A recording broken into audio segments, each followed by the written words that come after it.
Oye País, buenas noches, Oye País, yo soy Rudy González, gracias por su compañía. En esta hora, como cada noche, analizamos los temas de interés nacional e internacional. Cardenal Nicolás de Jesús López Rodríguez fue operado finalmente de las lesiones que tuvo en cadera, en el fémur, tras una caída. Esta es la tercera operación que recibe el cardenal de 87 años de edad y que ha estado fuera de la actividad eclesial, de la actividad pública desde hace ya varios años, 87 años de edad. Él renunció, como debía hacerlo, a la posición de arzobispo de Santo Domingo por razones de edad.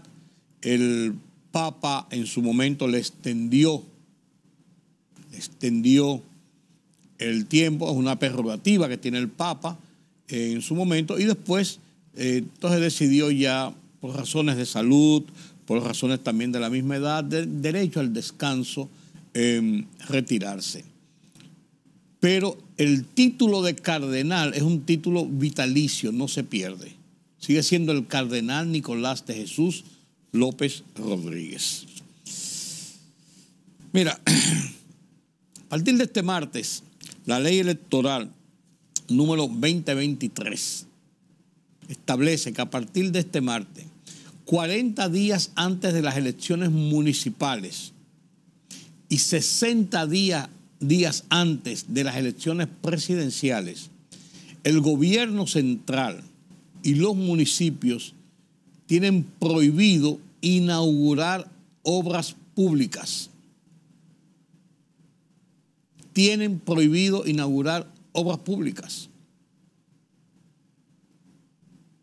No puede el gobierno a partir del momento inaugurar obras públicas, prohibido, porque esto se convierte en actos proselitistas. La presencia del presidente, la presencia de los alcaldes, la presencia del funcionariado, se convierte cualquier tipo de declaración en actividades políticas y entonces va reñido con lo que es la gestión de Estado realmente. Entonces, a partir de esta fecha. Pero también los funcionarios públicos nombrados por decreto, no los electos, los nombrados por decreto, los que ocupen funciones públicas, tienen que pedir una licencia a partir de ahora para poder participar en las campañas, para participar como candidatos en las campañas. Si manejan fondos públicos, para participar en las estructuras de dirección de las campañas electorales. Eso establece la ley 2024 y es muy precisa en esto y es bueno que se cumpla dentro de lo que establece la ley, porque un presidente en reelección, un gobierno del partido con muchos funcionarios apostando a cargos y otros en reelección en el Congreso, en los municipios, tiene una suerte, yo no diría de ventaja que la tiene, sino más bien de desigualdad. No hay igualdad de condiciones en cuanto a lo que es la posibilidad de hacer campaña entre unos y otros de cara a las posiciones que buscan. Entonces la ley es sabia en eso.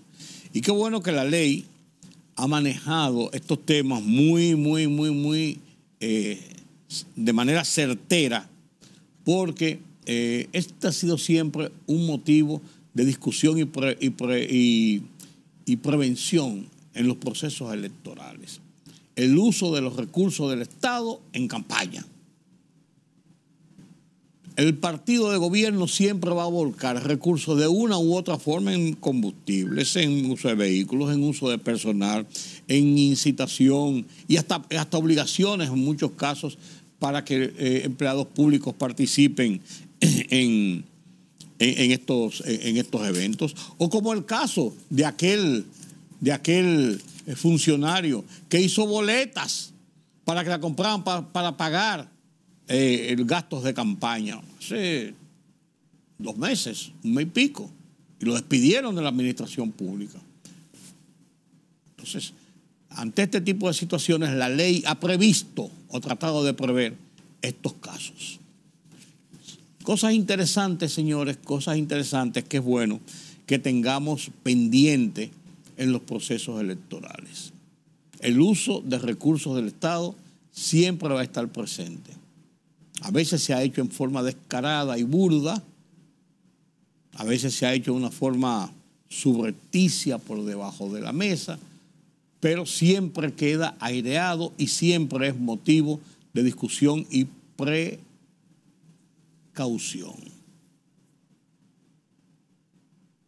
Visto esto, es bueno que pongamos los ojos en las cosas como son. Permítame la pausa.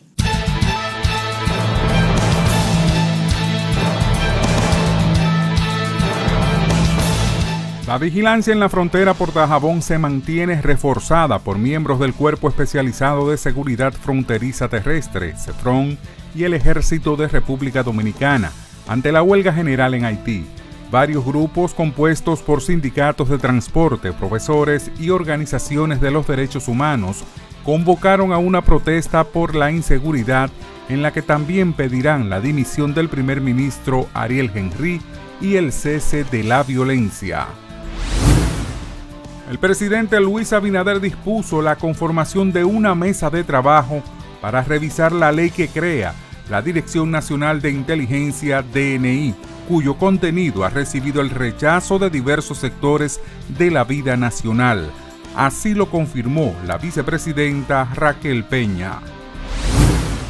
El Cuerpo de Bomberos del Distrito Nacional y la Policía Nacional iniciaron la investigación en relación a la fumigación de un apartamento del ensanche Piantini, que afectó a otro y causó la muerte de al menos 2 personas. Hasta el momento, las autoridades no han brindado muchos detalles de lo sucedido ni el nombre de la empresa fumigadora. 8 provincias se mantienen en alerta y otras 6 bajo aviso por la influencia de un sistema frontal con lluvias de moderadas a fuertes y con ráfagas de viento, informó la Oficina Nacional de Meteorología, ONAMED. Según el último boletín del instituto, tras haber amanecido mayormente nublado en zonas costeras, el norte y puntos del centro y suroeste del país, las lluvias pueden ser moderadas y con ráfagas en localidades del noreste, las cordilleras septentrional y central, el valle del Cibao occidental y oriental y el noreste del país. Unas precipitaciones que se extenderán por la tarde y noche del día de hoy.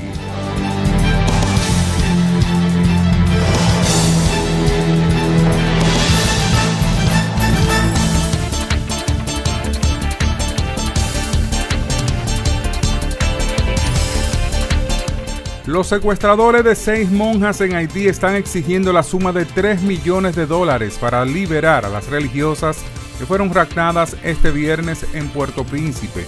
De acuerdo con Radio Telemetrodom, los secuestradores se comunicaron con la familia de las religiosas de la Congregación de Hermanas de Santa Ana solicitando dicho monto. Millones de personas en Estados Unidos se han visto afectadas por las tormentas de nieve, el frío, la lluvia y el viento gélido que desde hace 2 semanas afectan gran parte del país, causando muertes, cancelaciones de vuelos, cortes de luz, cierre de escuelas y accidentes de tránsito. De acuerdo con diversos medios, unas 89 personas han muerto en al menos 13 estados debido a la primera ola invernal del año, que ha llevado la sensación térmica a temperaturas bajo cero. 2 extranjeros fueron asesinados en el restaurante de un hotel en Cartagena, en un violento suceso que sacudió la tranquilidad del Corralito de Piedra, un sector conocido por su actividad turística. Santiago Sosa de los Santos, de 43 años, y Miguel José Torres Uribe, de 33, perdieron la vida a manos de un sicario mientras se encontraban en el local de comidas de un área hotelera en el barrio El Bosque, específicamente en el sector Manzanillo. El primero de ellos tenía antecedentes por narcotráfico. El presidente de Ecuador, Daniel Noboa, anunció que se aplicará una semaforización del toque de queda que rige en el país desde el pasado 8 de enero por la crisis de seguridad desatada a inicios de año. atribuida a una arremetida de grupos criminales a los que tilda de terroristas. Con la medida se apoya la reactivación de la economía, pues de lo contrario, no solo se da un golpe al turismo, sino al pequeño empresario, al emprendedor, a la economía en general, añadió el mandatario.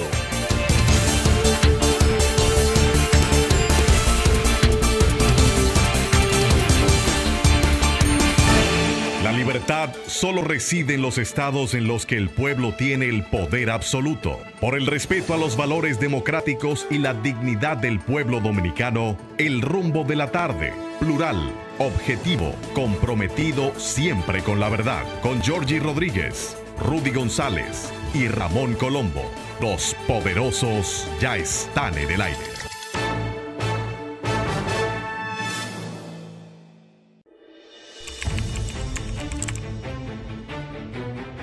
Periodismo de investigación, columnas, opinión, análisis, reportajes de fondo.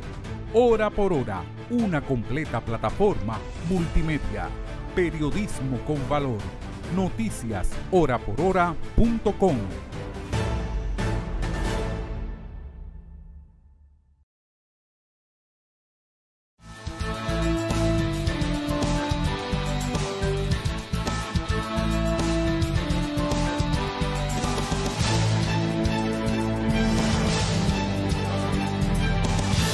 Gracias por continuar con nosotros aquí en Oye País. Hablamos de economía, comenzamos el 2024. Claro, muchas expectativas sobre un nuevo año. Ya es tiempo de pasar balance completo del año anterior. Lo haremos ya un poco más cuando comiencen a salir las cifras oficiales, aunque ya Carlos Cuello había dado unas perspectivas de lo que era el nuevo año y cómo íbamos más o menos quedando en el año anterior. Pero las cifras oficiales, estamos todavía comenzando el mes, saldrán en algún momento, tanto nacionales como internacionales, y ahí podemos hacer un esbozo mayor. Mientras tanto, el tema del presupuesto ha sido puesto en la palestra, comenzando el año, es un presupuesto para este año. El presidente de la República reunió su gabinete y directores generales este martes en la mañana en el Palacio Nacional para hablar del tema presupuesto, de cómo manejar el tema del presupuesto de cara a un balance así rápido de lo que fue el año pasado. ¿Qué nos quedó? ¿Qué tenemos pendiente? ¿Por dónde vamos? ¿Cómo vamos a manejar esto? ¿Dónde son las fuentes de ingresos? Todo este tipo de situaciones en un año electoral, precisamente. Se lo puse en una alfombra, don Carlos. Así es, buenas noches. Bienvenido a este nuestro primer año, el primer programa del año. Primer programa del año. No nos vemos del año pasado. No, el año pasado dejamos material ahí. Sí, porque no nos vemos del año pasado usted y yo. Así es. Así es. Feliz año 2024. Feliz año. Efectivamente, en el análisis que nosotros hicimos al cierre para evaluar el año pasado y presentar la perspectiva para este año, decíamos que como factores de riesgo este año tiene las dos guerras, con la posibilidad, y lo estamos viendo a día, de que se pueda complicar más la situación. Teníamos las elecciones en Estados Unidos y elecciones aquí. Elecciones aquí. Y además de eso también la incertidumbre, porque siempre está ligado a lo que es la estabilidad de la economía global, los precios del petróleo. Necesariamente.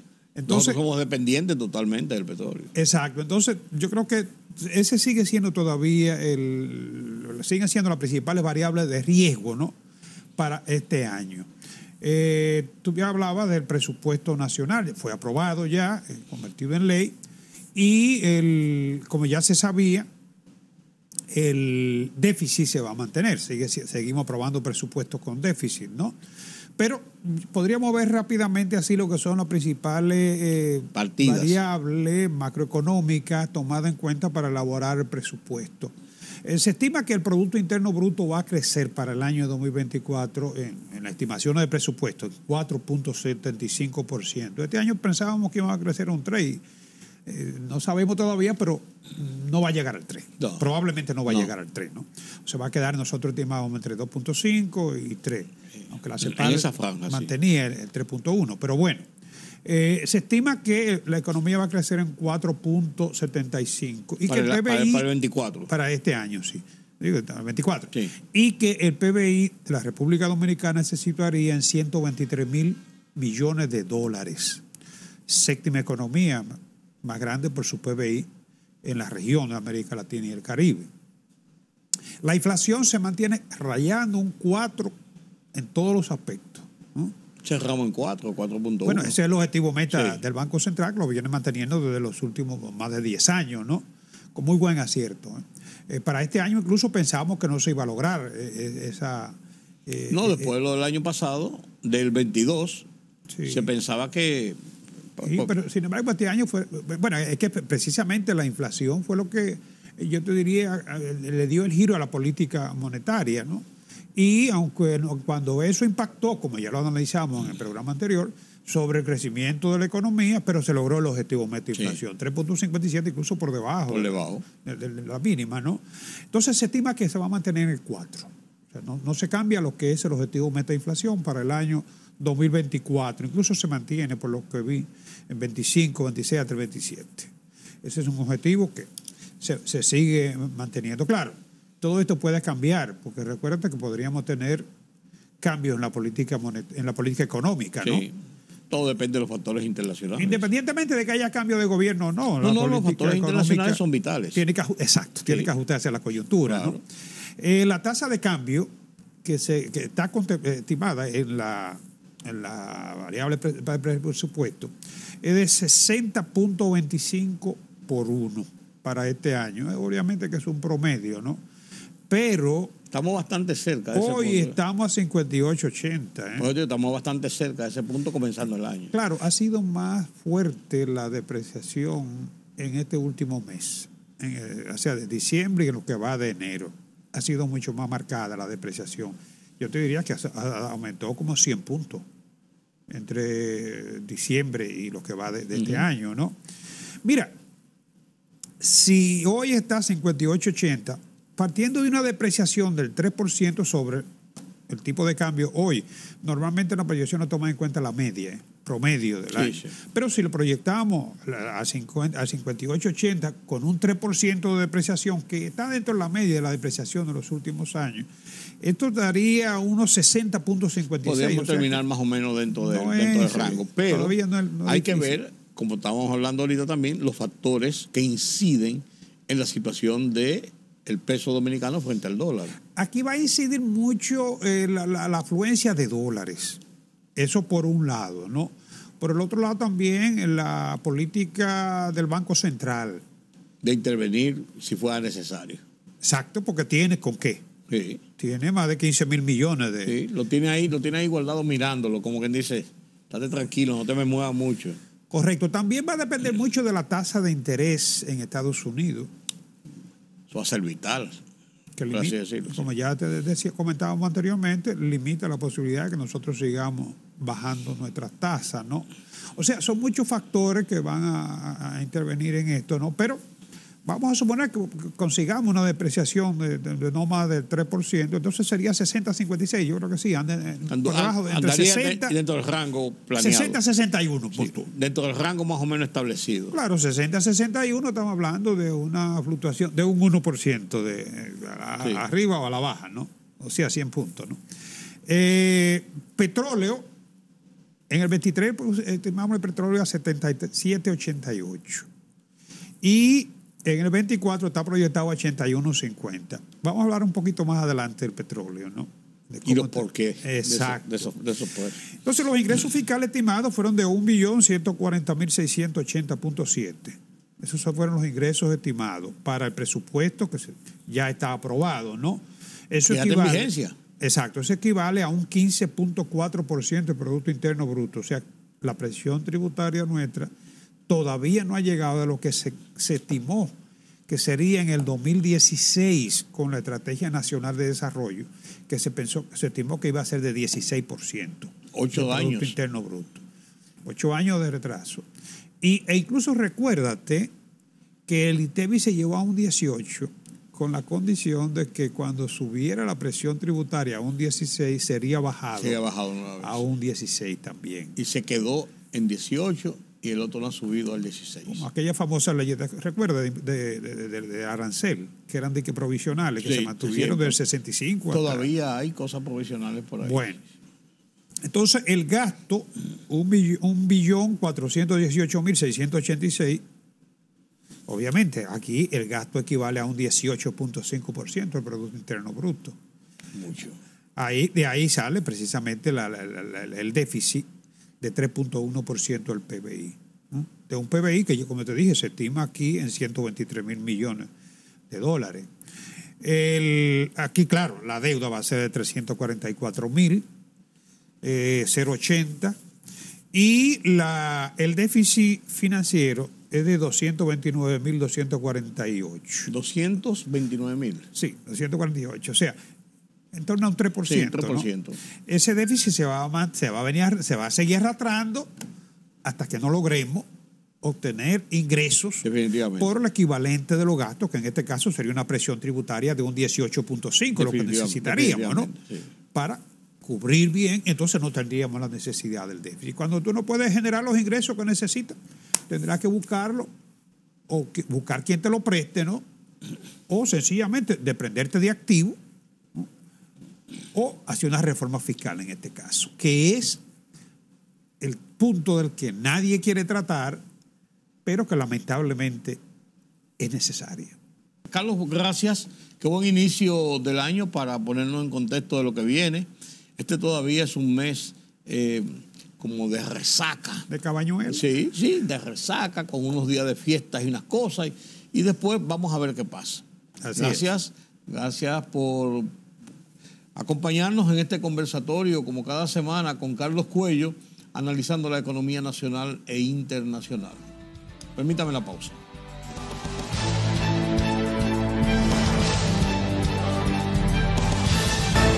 La libertad solo reside en los estados en los que el pueblo tiene el poder absoluto. Por el respeto a los valores democráticos y la dignidad del pueblo dominicano, el rumbo de la tarde, plural, objetivo, comprometido siempre con la verdad. Con Georgie Rodríguez, Rudy González y Ramón Colombo.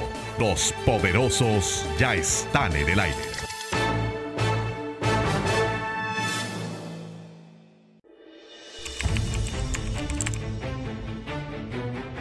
Periodismo de investigación, columnas, opinión, análisis, reportajes de fondo.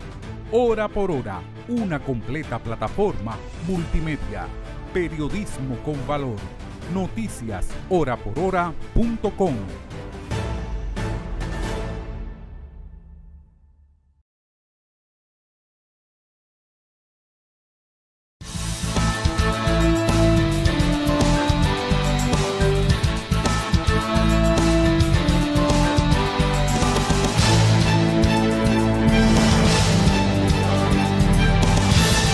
De 100 días han transcurrido desde el 7 de octubre de 2023, cuando Hamas y otros grupos militantes palestinos radicados en Gaza lanzaron un ataque fronterizo contra Israel, donde murieron 1.200 personas y 240 fueron tomadas como rehenes, según funcionarios israelíes, en noviembre pasado. Sin embargo, más de 100 rehenes fueron liberados y se cree que más de 130 aún están retenidos. En represalia, Israel lanzó una ofensiva militar que ha devastado el territorio de Gaza.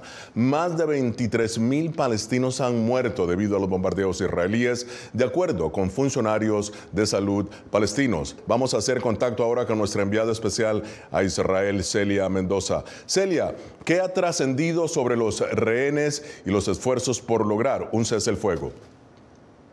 Gonzalo, sabemos que todavía continúan frenadas las negociaciones, o por lo menos el avance de estos diálogos que llevaron a la liberación, como bien lo mencionabas, de por lo menos 100 rehenes el año pasado. En los últimos días lo que tenemos claro es que Qatar, así como Francia, lograron que se entregara por lo menos 45 paquetes de medicina de emergencia, la cual estaría siendo llevada al territorio de Gaza, esto por medio de Egipto, teniendo en cuenta que también permitiría asistencia humanitaria que llegaría a los miembros de la población civil palestina que se encuentran en el sur del territorio, donde continúan los ataques por parte de las fuerzas militares de Israel y que el mismo primer ministro Benjamin Netanyahu dijo que continuarían. Algo importante es que aquí en el territorio israelí hay un sentimiento enorme por parte de los familiares de estos secuestrados para que se llegue a un acuerdo, inclusive un cese al fuego, algo que no maneja como una opción por ahora el gobierno de Netanyahu. Celia, quédate con nosotros porque ahora vamos a analizar el tema. Para ello me acompaña la doctora Margarita Cadavid, internacionalista experta en derechos humanos. Desde Jerusalén, Ariel Goldovich es el directivo de la Organización Sionista Mundial y Hassan Nazar es periodista y director de la revista Alternativa. Bienvenidos todos. Margarita, empiezo contigo. Desde el punto de vista de derechos humanos, ¿qué balance haces tanto, ¿no?, del ataque perpetrado por Hamás como de la respuesta militar de Israel en Gaza? Bienvenida. Pues evidentemente lo que hemos visto es que ha pasado algo, digamos, en el 7 de octubre, cuando se perpetraron los ataques por parte de Hamás. Evidentemente se integra a la población civil en el marco de este conflicto. Se comete una serie de violaciones a los derechos humanos y al derecho internacional humanitario, donde los más perjudicados han sido, por supuesto, las mujeres y los niños. Ahora, cuando vamos a la respuesta de Israel frente a estos acontecimientos, pues tenemos ya que hay una situación en las cuales hemos tenido unas violaciones de derechos humanos, evidentemente, pero ya entramos en las violaciones al derecho internacional humanitario, donde hemos visto ataques a objetivos que no deberían ser militares, que son objetivos protegidos. Hemos visto, digamos, un detrimento de las condiciones de vida de la población de Gaza, en el sentido donde la población en este momento está pasando hambre. Ariel, en una de tus publicaciones internacionales aseguras que el pueblo palestino no es tu enemigo, lo dices, pero cuestiona los valores de los palestinos que celebraron la incursión en Israel. Ahora, ¿cuál es tu opinión entonces acerca de la avanzada militar israelí en Gaza, en donde decenas de civiles, miles de civiles, mujeres y niños en su mayoría, no, y según los palestinos, han muerto? Bienvenido. Muchas gracias, Gonzalo, y a todo el público. Efectivamente, ninguna persona, por ser perteneciente a una nacionalidad o a una religión o a una raza específica, lo puede convertir en un enemigo mío.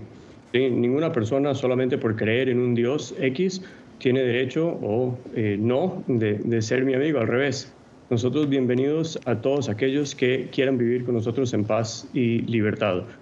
El problema aquí, como tú bien lo dices, es que tenemos un choque de culturas, de civilizaciones. El epicentro es acá, pero la verdad es que es algo mucho más grande que acá. Dentro de la Franja de Gaza, durante 20 años, una organización terrorista yihadista fundamentalista ha estado lavando el cerebro a una población entera, no solamente dentro de Gaza, también en la Autoridad Palestina. Se ve en los libros de textos escolares, se ve cómo halagan a los terroristas, se ve cómo personas que matan a inocentes son considerados héroes a nivel social, en el que calles, plazas, fuentes, incluso escuelas son nombrados en nombre de personas que asesinaron a niños o que se violaron a mujeres. Es más, dentro de la Autoridad Palestina, dejando un segundo a Hamás, dentro de la Autoridad Palestina hay un presupuesto mayor a $300 millones anuales que son utilizados como incentivo económico para poder darle dinero a las familias de los terroristas. Entre más judíos inocentes logras matar, más dinero vas a recibir. Esto es un problema de valores. Esa es la fuente inicial. Si nosotros pudiéramos alterar esos valores, Gaza podría ser Dubái. Podríamos haber una rambla hermosa con hoteles de 5 estrellas y restaurantes con estrellas Michelin en la Franja de Gaza. Podríamos vivir en paz y seguridad y alegría y libertad con nuestros vecinos. Me gustaría... Pero para que eso ocurra, tendrían que querer dejar de matarnos. Bien, Ariel, me gustaría ahora dar la palabra a Hassan. Y te pregunto, el primer ministro Benjamin Netanyahu justifica la actual ofensiva y el rechazo de un cese el fuego mientras mantiene la política para la erradicación, como él lo dice, de Hamás. Ahora, teniendo en cuenta lo que ha durado la guerra y la posición que tiene Hamás, ¿cuánta posibilidad real tendría Israel de alcanzar su objetivo? Bueno, primero gracias por la invitación y saludos a todos. ¿Posibilidades de derrotar a Hamás en esta coyuntura? Bajo esa estrategia de Netanyahu, ninguna, cero. Por una razón, Hamás no es un grupo de personas, es una ideología. y una ideología que se alimenta justamente de lo que está pasando en este momento. Mientras más muertos haya en Gaza, mientras más niños sean asesinados brutalmente por las bombas, mientras más huérfanos haya en Gaza, mientras más padres entierren a sus hijos y a sus esposas, y más mujeres queden viudas, y más personas civiles inocentes que no tienen nada que ver en el conflicto sigan cayendo bajo este atroz bombardeo, que hasta están muriendo funcionarios de Naciones Unidas como nunca han muerto en ningún otro conflicto, donde están bombardeando absolutamente hasta organizaciones no gubernamentales, escuelas. Evidentemente jamás se fortalece. Entonces es un error garrafal creer desde el gobierno israelí que haciendo esta política de exterminio en Gaza van a acabar con Hamás. Al contrario, lo están fortaleciendo. Ahora, déjame interrumpirte, porque Netanyahu también dijo que se oponía a la creación de un Estado palestino en un escenario de posguerra, muy rápidamente. O sea, ¿qué implica esto en una región tan polarizada como en el Oriente Medio? Gonzalo, esto es un tema donde aquí no se puede mirar, y desafortunadamente es lo que ha pasado muchas veces, como si unos fueran los buenos y otros son los malos. En esta historia hay villanos y hay héroes en ambos lados, así como hay radicales desde el lado de Hamás que no quieren al pueblo israelí y que hacen esos atentados terroristas terribles contra la población en Israel, que hay que condenarlos porque eso es terrorismo. Del otro lado sucede lo mismo permanentemente, y hay colonos que se están robando permanentemente la tierra de los palestinos y que son radicales que quieren acabar con el pueblo palestino y que les disparan, y no solamente los matan, sino que les roban su tierra. Entonces, pretender que esta historia es de buenos en un lado y de malos en el otro es pura demagogia infantil. Aquí hay héroes y hay villanos en ambos lados, y es un conflicto que tiene mucha data. Esto no empezó el 7 de octubre del año pasado. Es generacional. Hace mucho tiempo atrás, y es un conflicto con una ramificación internacional, y tiene que ver con un tema que lo pongo de una vez en discusión: la ocupación. Israel ocupa un territorio y viola la soberanía de otro país y de otro estado, y tiene la sartén por el mango y no quiere que se cree el Estado israelí, el Estado palestino, perdón. Entonces, por eso el señor Netanyahu dice: fantástico que no exista el Estado, que no existan los dos estados. Sobre y es que eso, bajo el status quo de ocupación que tiene Israel hoy en día, pues los palestinos están sometidos. Bueno, que esta semana un cargamento de medicinas y ayuda humanitaria ingresa en Gaza luego de un acuerdo entre Israel y Hamás, negociado por Qatar, que se ha convertido en un actor esencial en estas negociaciones. Continuamos el análisis con la doctora Margarita Cabadí, internacionalista experta en derechos humanos, Ariel Goldovich, directivo de la Organización Sionista Mundial, y Hassan Nazar, periodista, director de la revista Alternativa, y nuestra enviada especial, Celia Mendoza. Celia, rápidamente, ¿qué otros actores internacionales empiezan a participar en este conflicto y cuál ha sido la respuesta de Israel ante esta participación?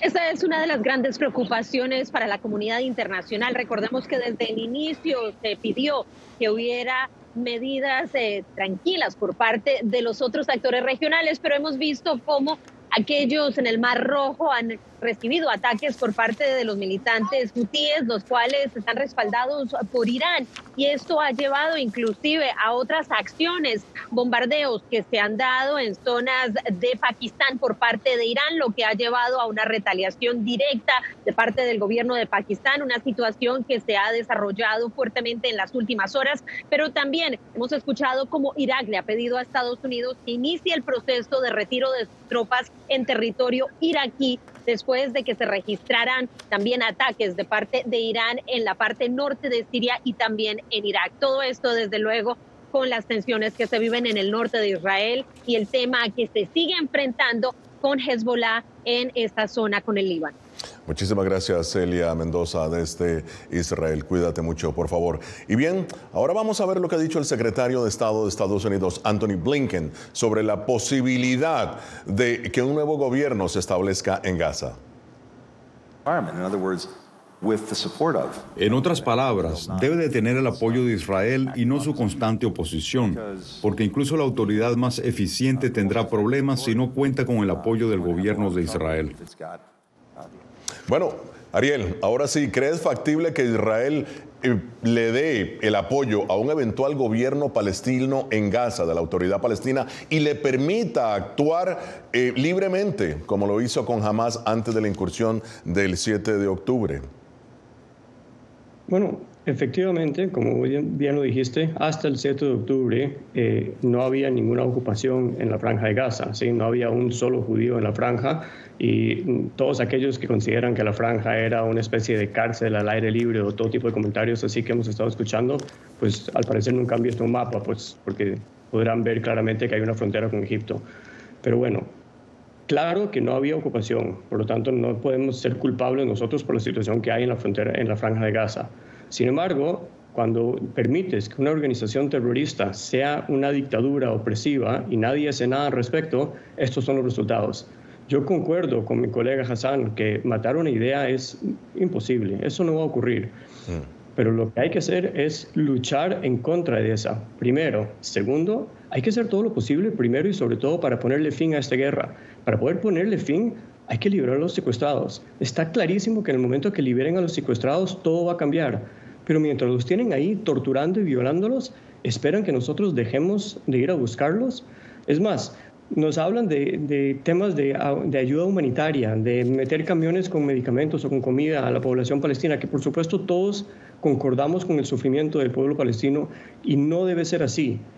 Pero ¿a dónde están las personas que están luchando para que lleguen los medicamentos a las manos de los secuestrados, a que sean liberados, a inclusive saber si están vivos o están muertos? ¿Cómo puede ser que tan fácilmente nos olvidamos de las personas que fueron sacadas de sus casas, raptados, secuestrados, violados? Y el problema no es Hamas. Ahora, muy bien, Hassan, tu opinión, ¿apoyarían los palestinos de Gaza un nuevo gobierno liderado por la autoridad palestina que gobierna Cisjordania, por cierto, y al mismo tiempo que sea ayudado por Israel? Es que aquí hay un problema muy grande. Primero, desconocer que la Franja de Gaza y el pueblo palestino está sometido a la ocupación. Y el hecho de que no haya una presencia de Israel en Gaza no quiere decir que no está en Cisjordania. Y no quiere decir que Gaza está totalmente bloqueado. Y hay que ver los mapas y mirar el bloqueo que se ejerce marítimo y también territorial, donde no entra y no sale nadie. Y sí, es una prisión a cielo abierta y es un régimen de apartheid. Y lo dice Human Rights Watch, no lo digo yo. Entonces, bajo estas condiciones hay que contar las cosas como son. El Estado de Israel tiene la sartén por el mango. Los palestinos están divididos. Una realidad en Cisjordania muy distinta a la realidad que se vive en Gaza. Y por eso el islamismo radical de Hamas, que gobierna Gaza, es cada vez más radical. Ahora, ¿quiénes somos nosotros para decirle al pueblo palestino quién los debe gobernar? Eso es como si le dijéramos nosotros a los Estados Unidos o a los americanos o a los israelíes desde afuera quiénes deben de ser su gobierno.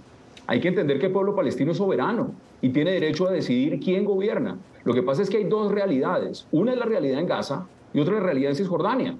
Y precisamente por eso es importante entender cuál es el papel que pueden jugar la Autoridad Nacional Palestina en Cisjordania y distinta a la realidad que vive el pueblo palestino en Gaza sometido a Hamas.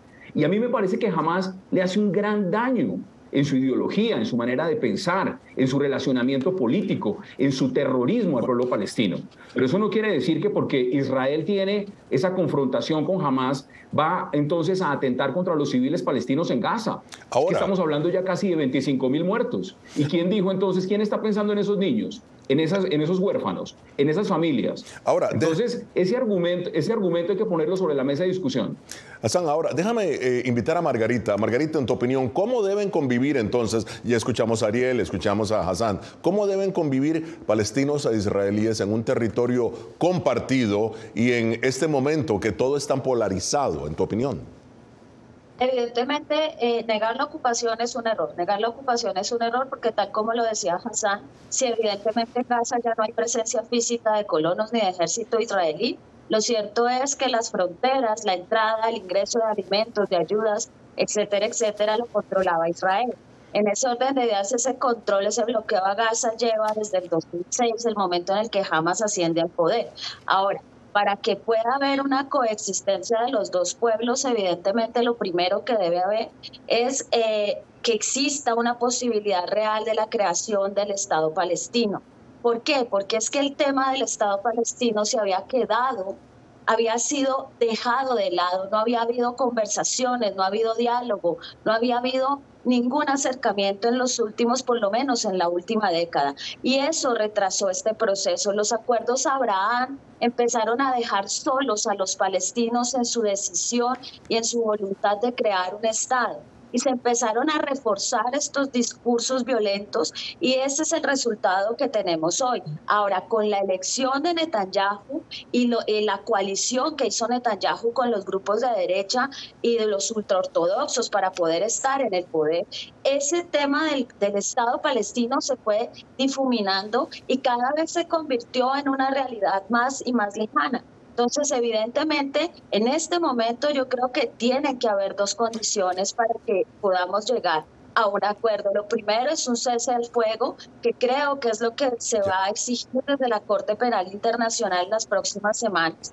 Lo segundo que tiene que haber es justicia y lo tercero que tiene que haber es un diálogo real de la creación y posibilidad real de un Estado. Ahora, si va a ser la Autoridad Nacional Palestina, yo tengo mis dudas porque es que la Autoridad Nacional Palestina precisamente se ha venido desgastando y no ha ejercido un liderazgo efectivo en este contexto. Antes de continuar el análisis, veamos lo que dijo Ismail Haniyeh, jefe de Hamas en Doha, Qatar. Ellos nunca recobrarán a sus prisioneros, excepto si liberan a todos nuestros prisioneros de las prisiones de los territorios ocupados. Ariel, tu opinión sobre esta demanda. Adelante. Sí, primero quisiera nada más mencionar los que siguen pensando que hay ocupación en Gaza y que Israel tiene una especie de control sobre lo que entra y sale de Gaza, deberían estarse preguntando cómo es que lograron introducir decenas de miles de cohetes, de roquetas dentro de Gaza. Pero bueno, dejemos eso a un lado un segundo. Con respecto a lo que dice Ismail Haniyeh, fíjese qué interesante. Yehia Sinwar, el arquitecto de los ataques ante las atrocidades del 7 de octubre, fue liberado en el acuerdo de Gilad Shalit. 1.027 palestinos terroristas fueron liberados a cambio de un soldado israelí. Ojo, no fue Israel el que decidió que era 1.000-1, ¿sí? Yo he discutido con muchos palestinos que se sienten avergonzados de que mismo Palestina son los que dicen que un soldado israelí es equivalente a 1.000 palestinos. Pero bueno, en este caso igual. Díganme ustedes, ¿piensen que es lógico que nosotros liberemos terroristas a cambio de bebés secuestrados, niños y mujeres, sabiendo que esos terroristas luego van a seguir matando a otros israelíes, como fue en el ejemplo de Yehia Sinwar? Yo estoy totalmente a favor de una negociación y por supuesto que hay que hacer todo lo posible para liberarlos y hay que analizar todas las opciones que hay sobre la mesa. Pero estoy seguro que podrán entender que la población israelí está sumamente preocupada de la posibilidad de liberar a todos los terroristas que están con las manos manchadas de sangre, asesinado a judíos y que puedan volverlo a hacer. Ahora, Hassan, tu respuesta, por favor.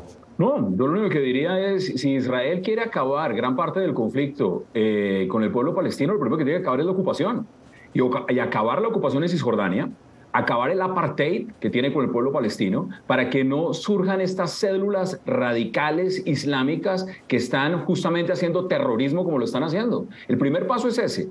Y el segundo paso es que se sienten, como debe ser, a hacer una negociación donde exista el Estado palestino real y no que disimulen, como lo han disimulado durante tantos años, cuando tienen el control territorial del pueblo palestino disimulado bajo zonas donde además controlan absolutamente todo, donde viven robando las tierras de los palestinos, haciendo asentamientos en terrenos donde no deberían de hacerlo, está condenado por Naciones Unidas y permanentemente, es que en este caso no solamente son los muertos en Gaza, si quieren averigüen cuántos muertos se han dado en los últimos meses, en estos 100 días en Cisjordania, de palestinos que están siendo asesinados en Cisjordania, no en Gaza. Entonces, si quieren un proceso de negociación, por supuesto, lo primero que tienen que empezar es por reconocer la ocupación y, por supuesto, la necesidad de la creación de dos estados. Margarita, en realidad es un tema muy complejo donde vemos que hay posiciones divergentes con argumentos válidos ambos. Ahora, enfoquémonos en la denuncia de Sudáfrica. Tú como experta en derechos humanos, ¿cuál es tu posición sobre la acusación de Sudáfrica contra Israel de genocidio contra los palestinos? Bueno, efectivamente, si nos vamos a la definición de genocidio, es que se adopten medidas para destruir total o parcialmente a una población por razón de religión, etnia o raza.